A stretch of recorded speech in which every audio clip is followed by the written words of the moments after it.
the end of the world. Yeah. Oh man, people are losing their minds this week with all the storms. So we've had a bunch of storms kind of come through Wisconsin, and people are out of power, and a lot of there's obviously damage to housing and stuff like that. But it's like the mild part of the year. It's not like we're gonna freeze to death, and Right. people are losing their minds. No TV, no electricity. Like my neighbors hooked up a generator so they could watch TV. I'm like, man, you're losing out on all this awesome free time. Take advantage of it.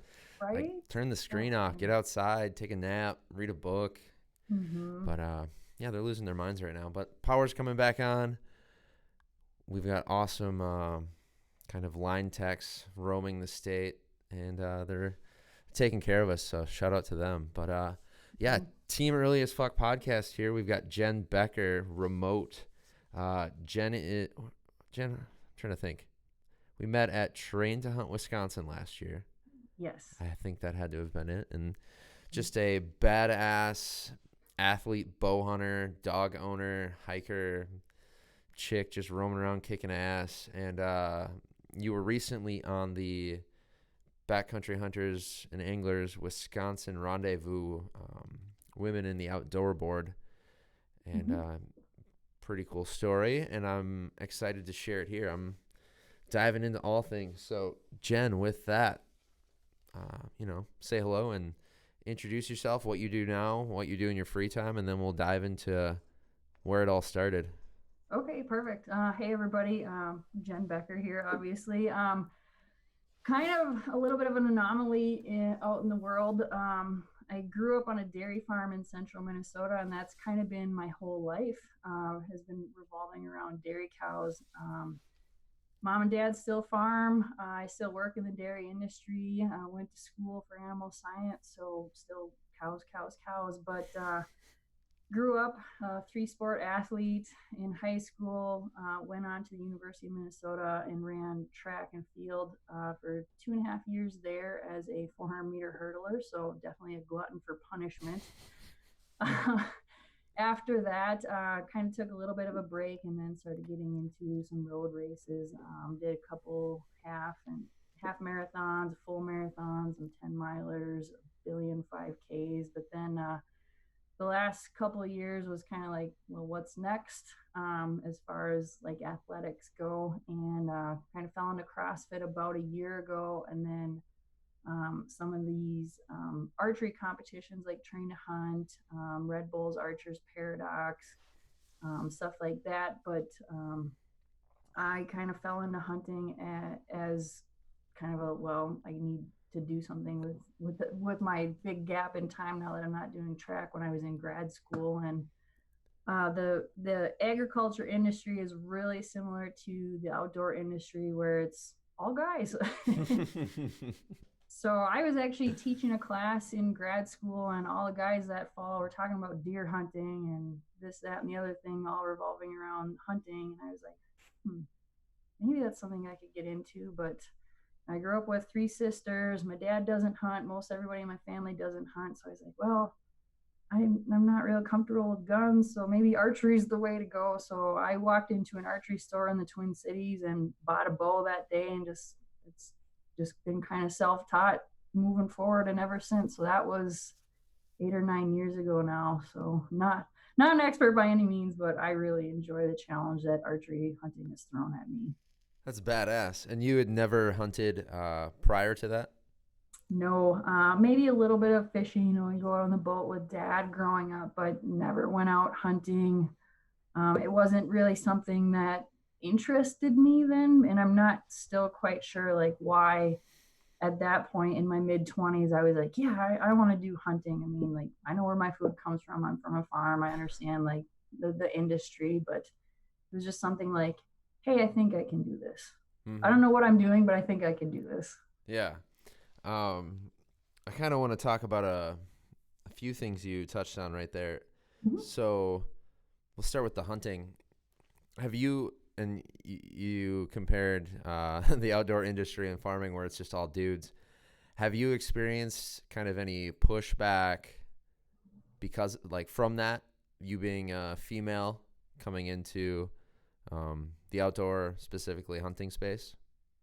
you do get, comments here and there periodically, whether it's on social media, or I used to do some events at Cabela's and I'd be in the store and you say, hey, can I help you, find something, like, oh no, like basically kind of pass you off as a female because you either one don't look the part, or two, you're female and they don't think you know anything. So it's getting fewer and far between than from when I first kind of got into all of this versus now, but you're still going to run into people that I guess don't take me seriously Mm-hmm.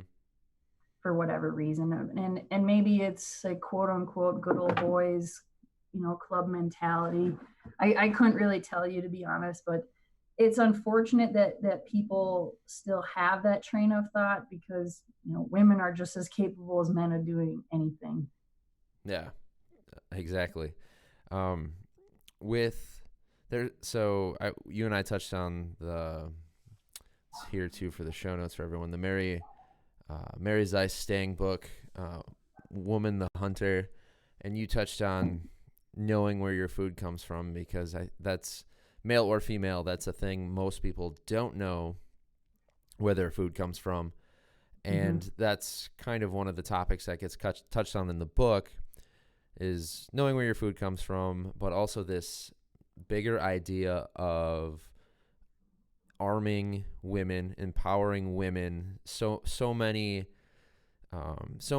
literature we have for the outdoor space for hunting is this hunter-gatherer type narrative that we all hear, where the male is the hunter, the great hunter. They go forth and they're procuring this meat, blah blah blah blah, while the female is back caring for the family and gathering and all this other stuff. And that's, if you look at it, it's just not true. Like you said, females are just as athletic, just as capable as men when it comes to just about anything. And and what I'm saying is, especially in hunting, stop me if I'm saying something stupid, but when it comes to hunting, they're just as capable as men.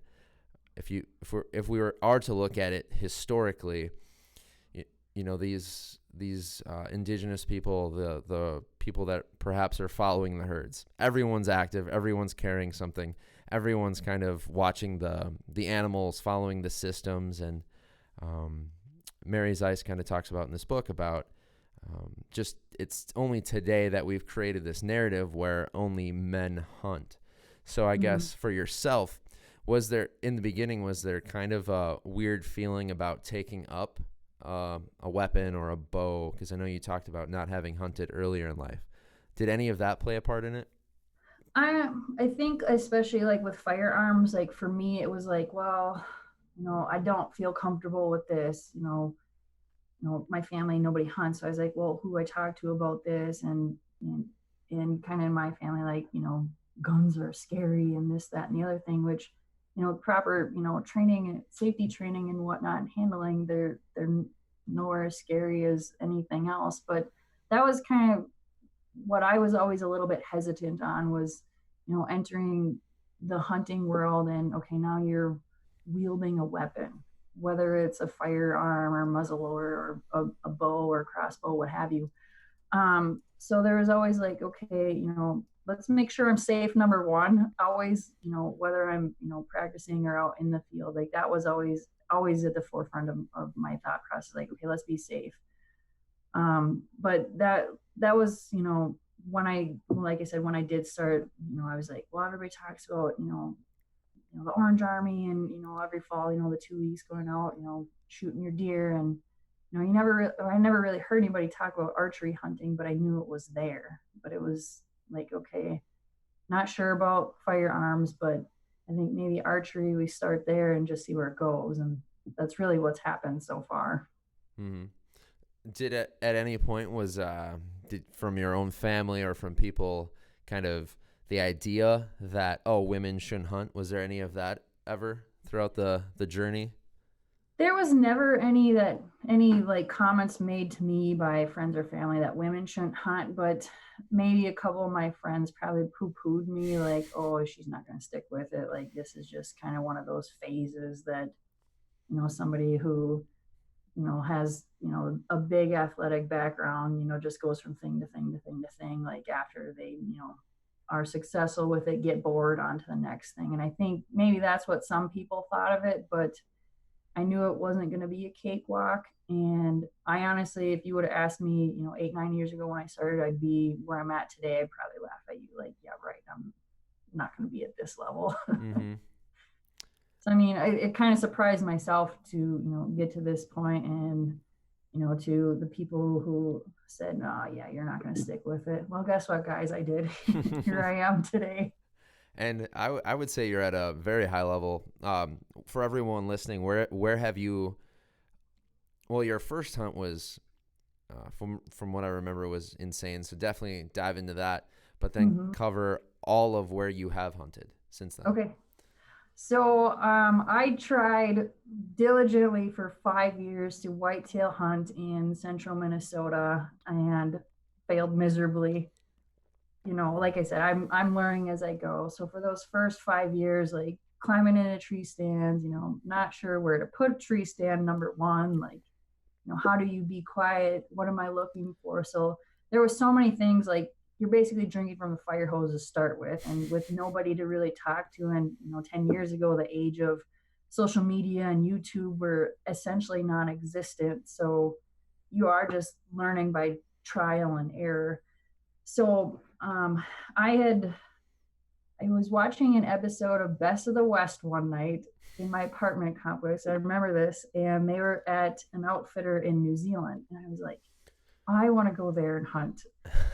So I literally looked up that outfitter and was like, "Hey, I want to come hunt with you guys." And they're like, "Okay, when do you want to come hunt?" And it was just as easy as that. That here's when the rut is. We've got availability. What do you want? What weapon do you want to hunt with? I'm like, "Oh, I have a bow. Now what do I do?" They're like, "Oh, just practice out to some pretty lengthy distances, whatever you're comfortable with, lots of repetitions, and just be in really good shape. It's going to be a physically demanding hunt." And that was really all that was like spoon fed to me. Mm-hmm. And so I have a plane by myself, to the bottom of the earth, 8,700 miles from home, and get picked up at the airport, head to this outfitter on the South Island, which I had actually worked on a dairy farm in college in New Zealand. So I was pretty Oh. familiar with that area too. So that was, you're not totally, lost out in space. And get to that outfitter and, kind of talk about what kind of animal I'm looking for, which honestly, no idea. I've never shot anything before. So I'm like, I don't know. We'll just kind of, play around with it and see what happens. And it just kind of all fell together, you know, how it should have, I guess, in the grand sense of scheme of things. That I found a stag I liked, and we did a spot stock, and I'd never done any of that. Everything was always tree stand hunting here, and I just remember being in panic mode when we crawled within 30 yards of the stag I shot, and he had literally no idea we were there, and drew back. And as I'm on my knees drawing back, I'm thinking, I'm gonna have a panic attack. I'm not gonna get to full draw, like all these like horror things you see on hunting shows. It didn't happen. Like shot the stag, he ran 200 yards, watched him pile up, and the rest is history. But I mean, I was in such a state of like shock of like, holy crap, I put this together with this stick and string, and have this magnificent trophy now to show all my family and friends, like, hey, like this is awesome, I did this. And it's such a confidence booster when you put all the pieces of the puzzle together, after years and years and years for me of failure. Yep. It was like, I can do this. So I mean, I think bringing that back to the US, back home, whitetail hunting and all the other stuff I've done, it was really instrumental getting that first one out, out of the way, quote unquote, the monkey on your back. But then even being there, then I shot two more animals with my bow, and one was actually the ram behind me. So that was a 55-yard shot, which, a novice at that point, like, oh yeah, I'm just going to go blast, shoot something at 55 yards with a bow, and still felt like I had no idea what I was doing. But I mean, it was great. And actually, 2 weeks after I got back from New Zealand, then I headed out to Washington State with a couple of friends of mine that worked at the same company I did at the time. Went turkey hunting, so I actually got my first two turkeys with a shotgun that week I was out there, and then came home to Minnesota and got a turkey, and then that same year, got my first two whitetails with a bow, one in North Dakota and then a doe in Minnesota. So it was kind of a whirlwind of a year that I think that stag really kicked it all off and gave me a lot of confidence. Like, hey, I can do this, whether it's with a bow or even a firearm now. And I've gone turkey hunting quite a bit now and have a few turkeys on the wall. So I mean, I think just getting that first one, out of the way, that monkey off your back, that really was a turning point for me in all of the archery and bow hunting. Yeah. Uh, so had you ever shot anything or killed anything before that? No, I mean, I held butcher chickens growing up, but that's kind of a little bit Yeah. different than, hey, we're going out and you're going to harvest, an 800-900 pound animal with a pointy stick. Yeah. Right. So what went through your head as an adult hunter and having kind of that experience, because it is a heavy experience for a lot of people, and everyone kind of experiences it differently and in their own way. So what was that like for yourself? I wouldn't say it's was terribly emotional. I mean, I'd grown up on a farm. You see things die, whether it's pets or, on the dairy, cows die sometimes. It wasn't terribly emotional, but at the same time, as an athlete, I feel like I'm pretty composed on the outside all the time, but the inside, I just remember feeling like a wreck. Like, number one, like, did I like hit him right? All these questions like going through my mind, like, was it the right spot? Because everything happened, just like that in the blink of an eye, it's over. Yep. And so I just remember feeling like a total disaster inside, like all these questions, like, did I do it right? You know, I, what's happening? What's going on? But you know, it was a good shot. So I Yeah. mean, nothing to worry about. But there's even times, I think every time that I go out hunting and either pull the trigger or release an arrow, like it's always, you know, did I try to put this animal down in the least painful way possible? So I'm shot placement obviously is always key. So I mean that's always at the forefront. Like, was my placement the best it could be? And like you said, I don't want any animals to suffer at my hand, whether it's hunting or even if I'm helping butcher animals. Like, quick painless death, that's what at the end of the day what I want. Yeah. So, um, kind of touching on the. I'm just messing with the audio. I keep playing with settings. Touching on this, the athlete's mindset, making the shot, going through all these things. What does that look like for yourself? You said you were fairly composed on the outside, so what's going on the inside? I had Coach Jenna on here, and her company, um, the Clutch Mindset is, or Mental Clutch, excuse me, Jenna, apologize, but the Mental Clutch is kind of like creating a system or a routine that goes through your mind um, Mm-hmm. during moments of performance, physical performance, mental performance, professional performance, whatever it is, you're performing in. What does that look like for yourself as an athlete, and then kind of going into the hunting world? With hunting, like for me, it's always, am I doing the same thing as I would, practicing with my bow? Are my anchor points the same? You know, Especially like with hunting, you're wearing a lot of different clothing than you typically would being out, say, practicing. So like I like to practice with gloves on because it's real life scenario. But just making sure my anchor points are always the same.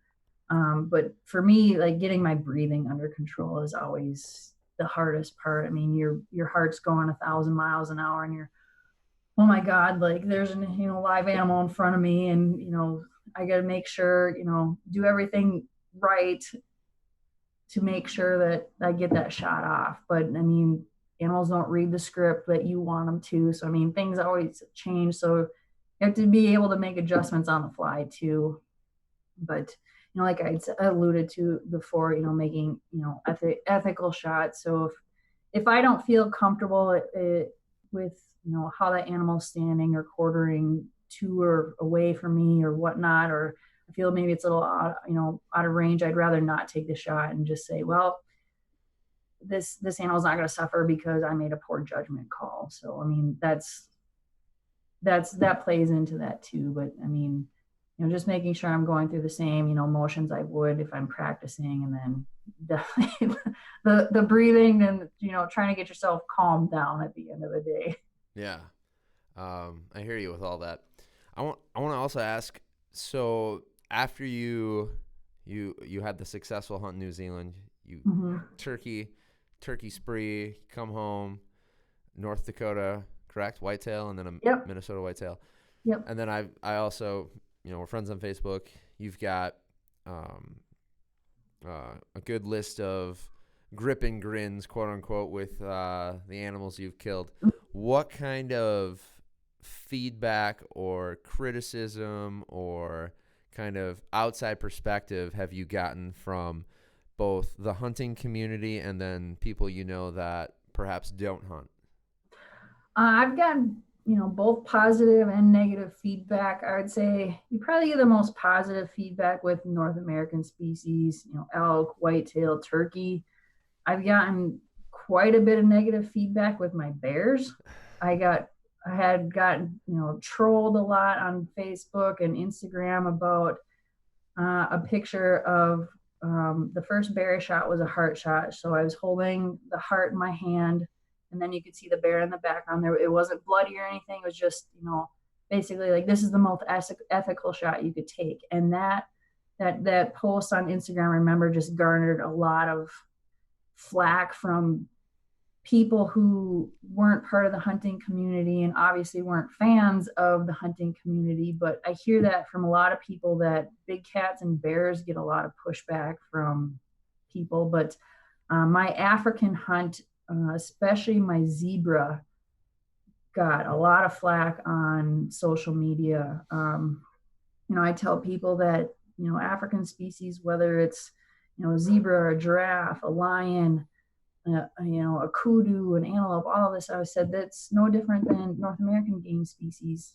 in that country, on that continent. So there's a lot of, disconnect that, sure, there's no whitetail or elk in Africa, but these are the native species there, and they shouldn't be managed any differently than, how the North American game species model is. But it was definitely interesting to go over to Africa and hunt. I mean, just the wide array of species that you would see in any given day is kind of mind blowing.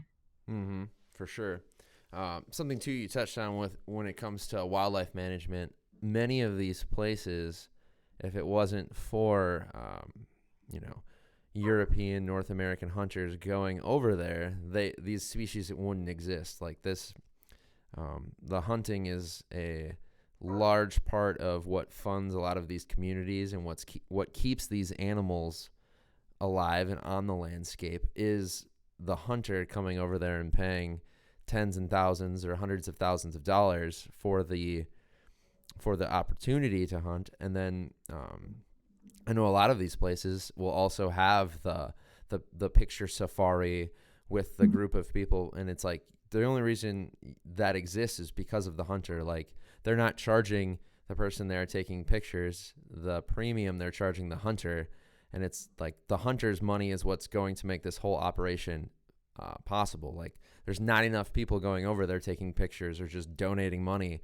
to keep the herd of zebra there. It's the hunter paying this premium that helps keep the herd there, that keeps the numbers up, that keeps the organization in place that stops poaching, that stops the meat hunter. Like you said, these are the native wildlife to this area, and there are people there indigenous people who most likely not living at the same level people here in the U.S. are. They look at that zebra as food. That's dinner. That's breakfast. That's the leather that they're going to clothe their family with. So Mm-hmm. yeah, I think some people, they're like, oh, Jenna, you bitch, you're going over there, you're killing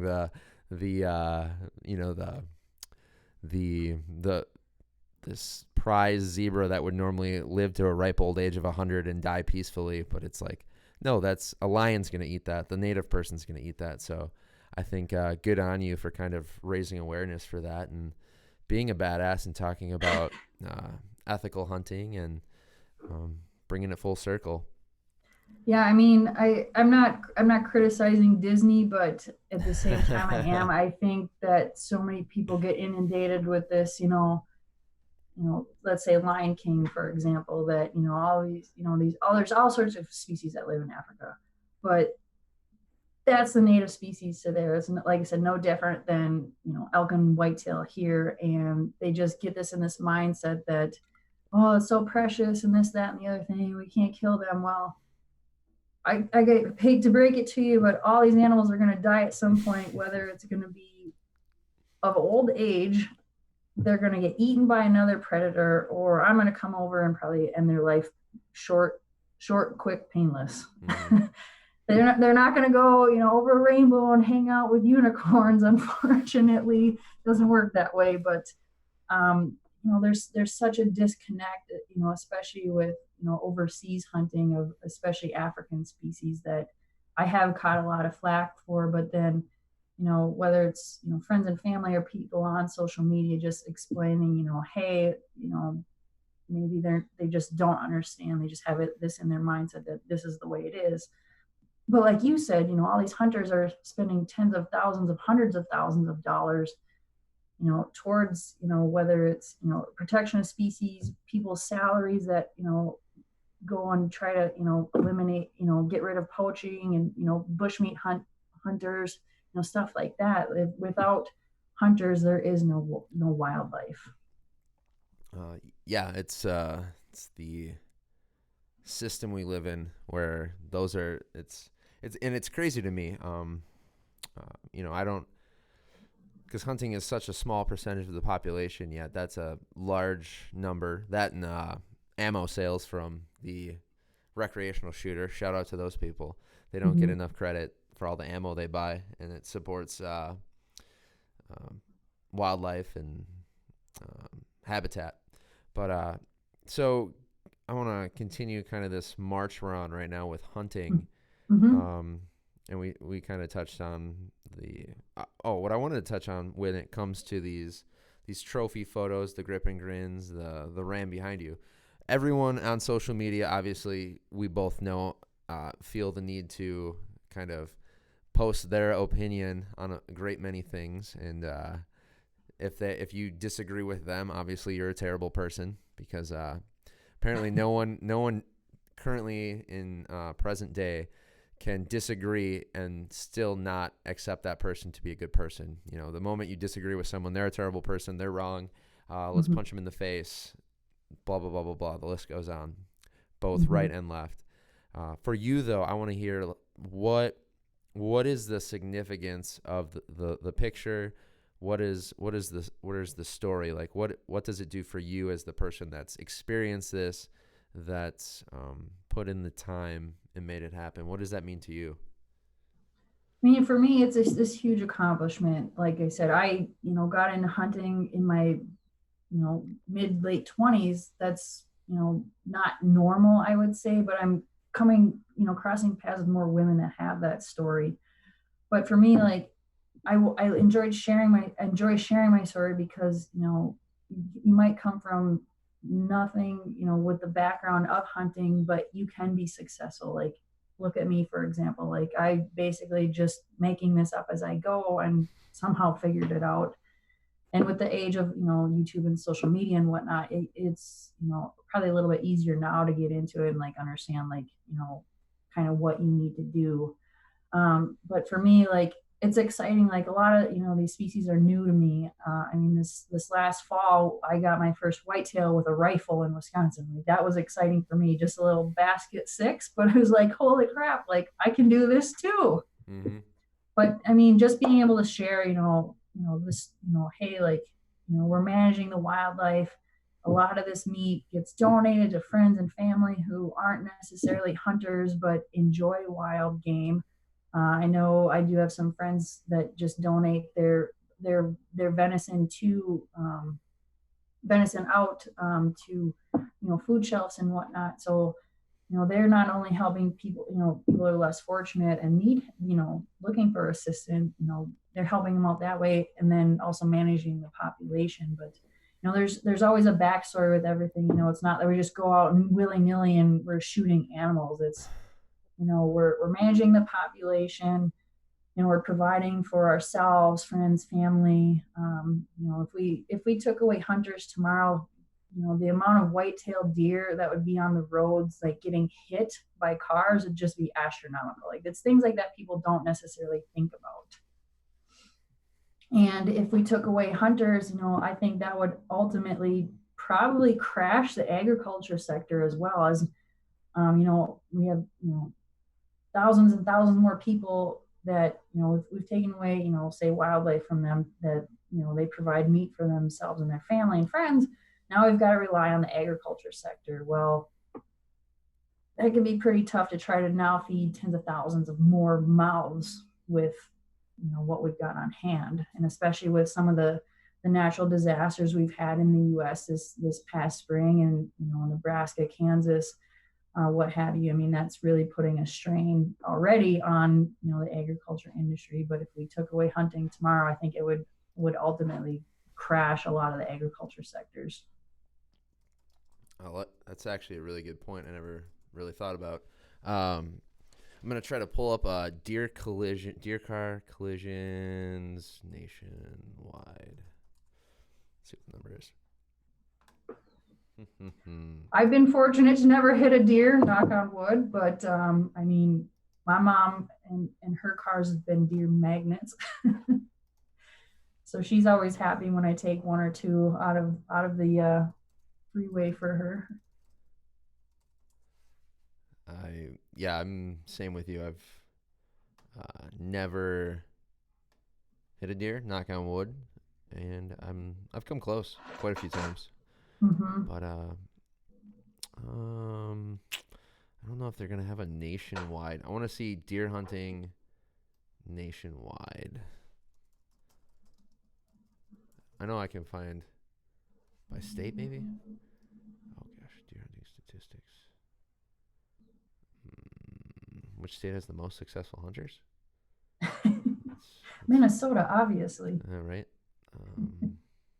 That's just gonna be QDM. Successful hunters. That's just percentages. That's not helping me. Wait, what's this?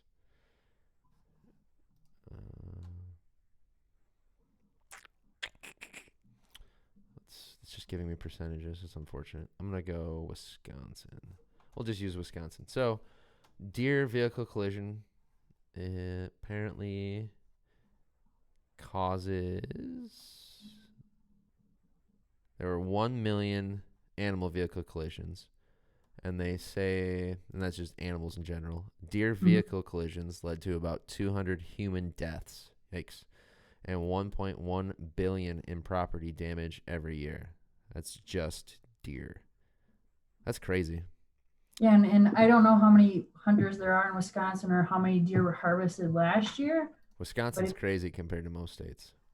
Yeah, it definitely is. And let's we say had tomorrow we don't have any more hunters in Wisconsin. We would have 336,464 more deer. That was how many were harvested last year.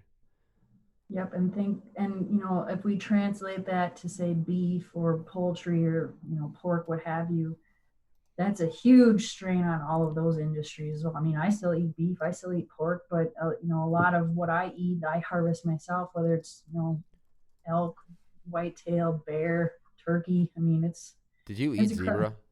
How does What's it? that? Did you eat any of the zebra? I actually shot it on the last day I was there, so I didn't get to Ah, try damn it. it! But they said it's actually really good. I I'm so did jealous. have the Gemsbach and Impala when I was there, so that the Delicious. Gemsbach, I was really shocked about it. It tasted just like beef. Nice. Deer crashes are between 18,000 and 20,000 in Wisconsin. Um, so you extrapolate that for every state, and then, like I said, most states are not near Wisconsin's deer harvest. So yeah, Mhm. that's a lot of deer. But anyways, let's we're going to touched on the trophy pictures and all that good stuff. Mhm. How much of this might be a tough question. If you don't have an answer, that's fine. How much of, because you got into kind of hunting as an adult, are you able to kind of separate your own kind of opinions and beliefs as, you know, a woman, athlete, um, adult hunter? Can you separate all of that out from kind of what you're exposed to in the traditional hunting slash outdoor world? Or have you kind of, is it all just kind of blended together at this point? It's probably all blended together at this point. I mean, I've crossed paths with so many people in the last, especially 5 years, that everybody has opinions and they're definitely entitled to them. So I've probably taken like little bits and pieces from from people. I'm like, okay, yeah, like I agree with this, I don't agree with this. So I think at this point it's probably all blended together, and especially like with social media, as much Yeah. as I read like from like Elk 101 or QDM and what Wild Turkey and all of this stuff, like Mm-hmm. this it's probably just like a melting pot at this Yeah. point. But I'm sure like when I first started, I probably was entrenched in you know my blinders on, like it has to be this way. Uh-huh. All right. Um, have you heard of the R3 movement?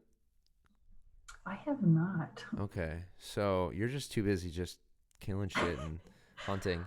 I'm super interested in I obviously love eating wild game. It's predominantly what I eat. But I'm Mm-hmm. so interested in the idea, all the other like existential shit about hunting or just anything in general, the psychology of it, history. But what R3 is it's a movement from the Council to Advance Hunting and the Shooting Sports, and it's recruitment, retention, and reactivation. So it's recruiting new hunters, Mm-hmm. retaining them, and then reactivation of old members. So getting people that are maybe older or just phased out of hunting, getting them back into hunting. So because as we both know, hunting is like less than 5% of the population. It Mm-hmm. bigger in Minnesota, bigger in Wisconsin, but nationwide, a very small chunk of the population. What kind? So, and if you don't have an answer for this as well, that's perfectly fine. For yourself, kind of this female spokesperson for hunting, especially this newer movement of like fitness, outdoor recreation, and hunting. What do you think you bring to the table that kind of attracts more people, male, female, um, to the world of hunting? Ooh, that's a tough one. At the end of the day, I don't think I'm anything too special. I'm just doing what I That's love. But nonsense. That's why you were on the BHA board. You every woman up there was selected because of how badass she is, and um, the the BHA team wanted to kind of highlight what it is you're doing. So, um, no, I want to hear it. Just um, you you know, gotta be a little egotistical right now because it's good. It's coming from a good place. I mean, as an athlete growing up, I never wanted to be mediocre at whatever I did. I mean, it's not to like, I hate tooting my own horn, but you know, state titles for track, was a Division 1 athlete, I felt like that was a pretty big accomplishment in itself. But then for me, whatever I stuck my time into, whether it was my education or recreational sports, whatever it was, I didn't ever want to be mediocre at it. I wanted to be, you know, a one percenter for lack of a better term. So, I mean, I basically poured my heart and soul into trying to figure out archery, you know, on the front end. But then, like, when you start being successful, I think it kind of, like, for me, snowballed. Like, I can do this. I can do this. I'm just going to keep like pushing the envelope, you know, what I can do, is as far as archery goes. And then, you know, just with some of like the crossover archery events that I've come into, like now I can kind of use like the sports background, like, hey, I can run with the big boys. I can do this. You can haul 60-pound pack. So can I. Like, you know, it's a little bit of a, like, for me, probably an ego thing. Like, you're a guy, I want to beat you. Mm-hmm. Fucking love that.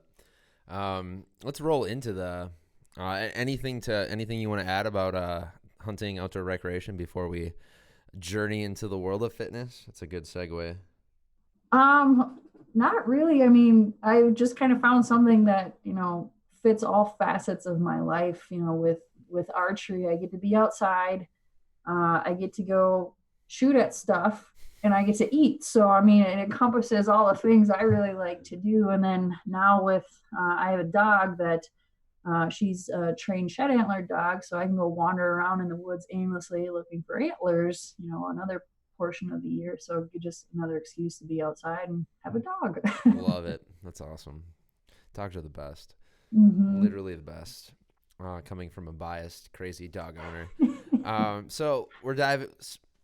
This was one of the other things way the hell back in the beginning when you talked about coming out of college, and I did not run in college. I am not a good runner, but it definitely is something that's missing from like a competitive slash societal standpoint.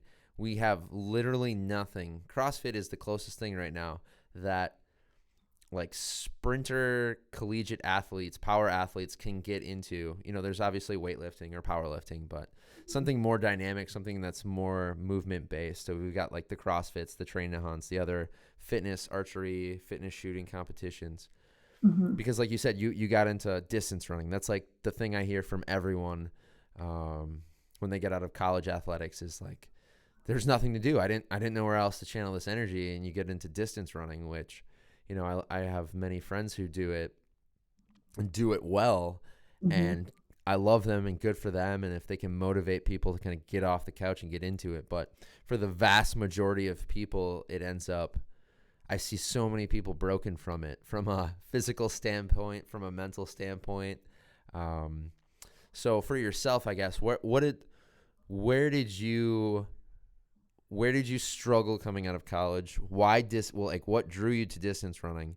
And then what happened with the transition to CrossFit and train to hunt? So I actually ran cross country in high school. So, I mean, there was a little bit of a distance component that was in my history. I was kind of just burnt out running track. So I did take some time off. Like, I took a semester off and studied abroad. But after I came back and started grad school, I was like, okay, like, I got to figure out what to do with myself. I have this huge lapse in my afternoons now and mornings. Like, when I'm not doing research, not teaching, it's like I need to do something. I don't want to be a couch potato because it's pretty easy to do. So I kind of was like, okay, you know, there's a couple 5Ks, you know, some shorter races will do that. And then it was actually a cousin of mine that's like, hey, we should do the Twin Cities Marathon. I was like, okay, I'll do that. Like, you know, found a training program online that was like 16 weeks long and just followed that. But I did about, I'd say another year or two after that, I did, you know, some half marathons, some 10 milers, but my body was destroyed essentially. Like, after I did that marathon, I was like, oh man, like, I wanted to qualify for Boston, the Boston Marathon. Like, it's a huge, you know, deal in the running world, but was, you know, for someone not doing anything besides just here's these long runs. I think I did pretty good being 12 minutes off of qualifying. But after that, I was like, oh, like, my knees are only going to last so long. Like, be like my dad as a dairy farmer, you know, knees are shot at 40. So Mm-hmm. it's like, I got to find something a little less probably painful for the knees. So um, I had two friends from high school that they started CrossFit when they were in Seattle, and were like, hey, you'd really like this, you'd really like this. But I was just kind of like, go to the gym, lift heavy, do some cross training, go home.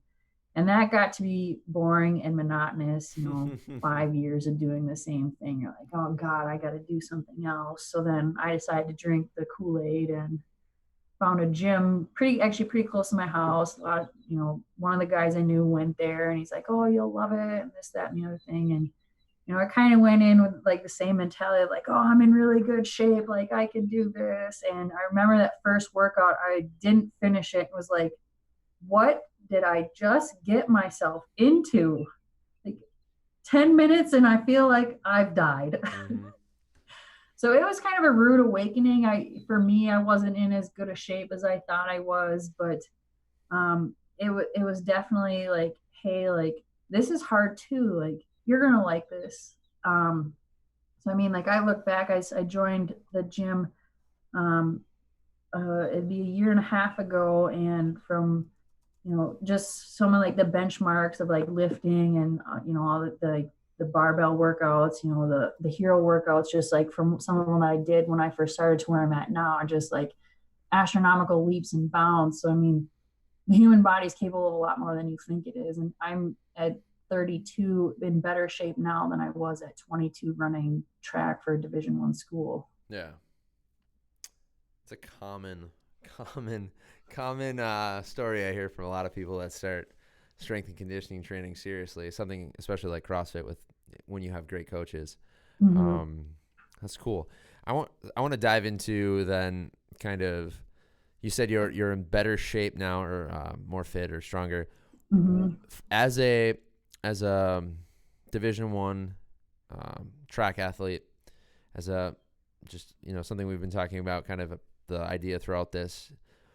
What are some things that you see from a athletic standpoint, a body image standpoint, for females from like the college athlete standpoint, the fitness standpoint, kind of pop culture? What are I'm sure you've had to have seen it all, experienced it all.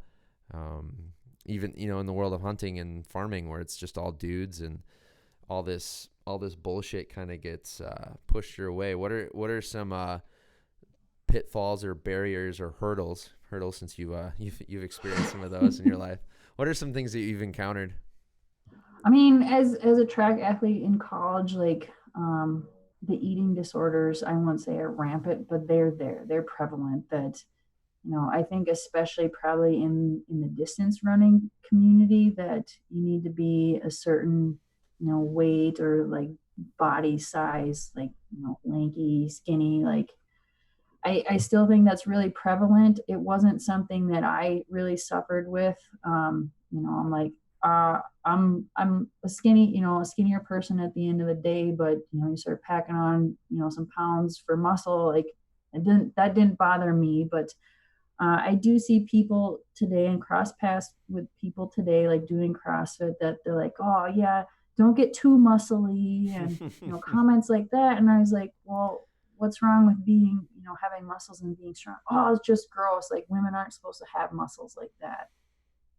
And it blows my mind. Like I think being strong is, beautiful and sexy or what have you. Like, I'll go lift this, 400-pound desk and leave you you at the side of the road. But it kind of blows my mind that, that a guy would say that, to me or other women, that, they think that their body image is great, like they have muscles or, what have you. But then you get comments like that from people that are like, wow, like I can understand why there's body image issues, like especially in women, because they have it in their mind that they're supposed to look a certain way, but in reality, that's not necessarily true. I mean, like I'm happy with how I look. I'm, 20 pounds heavier now than I was a year and a half ago when I started CrossFit. So, a testament to the time I put into the gym and working with my nutrition coaches of, how to put on muscle, lose body fat percentage, all of that. Like, I always had it in my mind that you can out train a shitty diet and you really cannot. So, um, but I think like with the body image stuff, like even like you had said, out in the world of agriculture, you know, blondie blue eyes, myself roll up onto a dairy farm to sell something, and they're like, probably won't. They usually don't take me seriously just because of how I look, and I don't fit that atypical mold of tractor salesman, I guess. But I have an education. I can talk trash with the best of them. So I mean, there's just so many like misconceptions of like how things are supposed to be, and even like the good old boys club, like this is how it's been forever. But guess what? Hey, the tides are changing. The women are coming. Be ready for it, guys. Fuck right. With your kind of with that the from the fitness background, the athletic competition background, your hunting experience, kind of what is it you hope to share or show everyone? And I think you've kind of touched on it a little bit, but kind of to wrap it all up. Hey ladies, like you can do it, or even guys who are just starting their outdoor adventures. Set some goals for yourself and get after it. I mean, that's all I've ever done. I've kind of toying with the North American game, like Super 10 Slam. Like, okay, like I'm 30% into it. I'm like, okay, the next 70% is probably going to be a struggle, but I got a lot of years left of hunting, so I think I could pull it off. But have some goals for yourself. Like if you fail, you probably learn from it. I mean, I've failed plenty my first decade into this, but I think that's the biggest way I've learned is the trial by error. I mean, if you don't fail ever, how are you going to get better, really? I mean, I guess it's no different than when I'm in the gym, miss a lift. Okay, there's a lot I can learn from what I just did. Yeah, I love that. Jen, you're a badass, and we're fastly approaching an hour already. It's blinked by. Mm-hmm. Um, let's wrap up with kind of why fitness is so important for you as a hunter, as a female hunter, all the above, and then we'll kind of wrap up with concluding thoughts. Mm-hmm.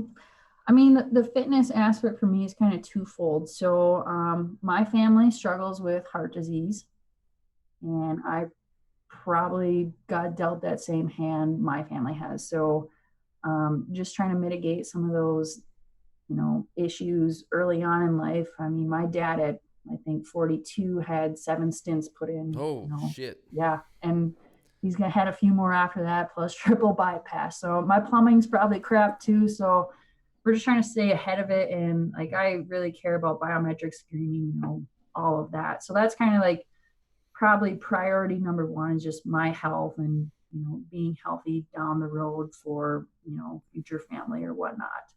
And my dog. But then Yes. like, as far as like the hunting goes, I hunt solo in Minnesota 90% of the time. Um, Nobody's going to drag the deer out of the woods for me. I'm going to have to do it myself. So just being like physically prepared for that. I mean, even bow hunting, you've got a ton of equipment that has to come in and out with you. And then I've hunted out west several times now, like backpacked in. Nobody wants to carry your crap. Whatever you got, you're going to carry in yourself. So, I mean, that's a big thing is, the mountain doesn't care who you are. It's going to chew you up and spit you out. So you better be best prepared for it. So, I mean, that's kind of the big thing, especially hunting out west, whether it's rifle or bow hunting, just, the elevation's going to kick your ass, but the mountain's going to kick your ass too. I mean, we live in the flatlands. Mm-hmm. I love it. Any concluding thoughts, Jen? What you want to leave everyone with? Hey guys, just get out there. Find something you like doing. I found a bunch of things I like doing in the outdoors. Support your public lands, your national parks, your state parks, all of this. It's all out there for you guys to use. So I mean, I'm a huge aficionado of, national parks, public lands. I use all of it. So, I mean, I'm glad it's out there for me to, pursue my, dreams and aspirations. So I hope everybody else, gets out there too. And, there's no better time than the present to start, getting involved in the outdoors in some regard or another. Awesome. Love it. Where can people follow you? You can follow me on Facebook, Twitter, and Instagram. Jenn Becker, No Boundaries Outdoors, or just Jenn Becker, I think, on Instagram. So you can follow my adventures with my hunting and fitness activities. My dog Oakley periodically makes a cameo appearance, and she's Oakley. quite the she's quite the character. So I mean, I get lots of questions, periodically like, hey, what are you doing? Whether it's in the gym or, out in the field, kind of blog a little bit on my website, a little bit about what's going on, um, whether it's hanging tree stands, trail cameras, stuff like that. A little bit of taxidermy work too that I do myself. So, I mean, Oh, nice. there's a lot of stuff that I'm, putting out on the world of social media. Solid. Love it. Yep, there it is. I will make sure to share that in the show notes. All right. Cool. Thanks, Jenn. I'll stop the stream and then we can rock and roll.